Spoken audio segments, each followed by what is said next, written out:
Finally Khesari Lal Yadav ji का चौथा छठ गीत जो कि सारेगामा हम भोजपुरी से आ चुका है। तो दोस्तों यह गाना बहुत ही बढ़िया है, जाकर देखें। तो हेलो दोस्तों, कैसे आप सब? आई होप कि आप सब अच्छे होंगे। स्वागत है आप सबका अपना YouTube channel Bhojpuri news present पर। तो दोस्तों यह गाना बहुत ही झकास है और मात्र 1 घंटा के अंदर ही धमाल मचा रहा है। तो दोस्तों आप सब ने इस गाने को देखा है? अगर नहीं देखा तो जाके फटाक से देखिए, लाइक करिए, शेयर कीजिए।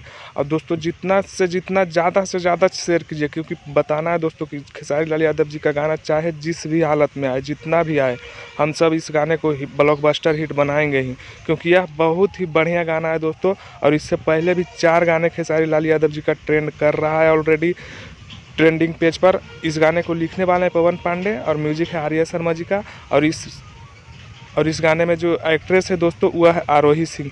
तो दोस्तों आप सबको यह वीडियो कैसा लगा कमेंट करके बताएं। दोस्तों अच्छा लगा तो लाइक और शेयर कीजिए। तब तक बाय, मिलते हैं नेक्स्ट वीडियो में एक ऐसे अपडेट के साथ।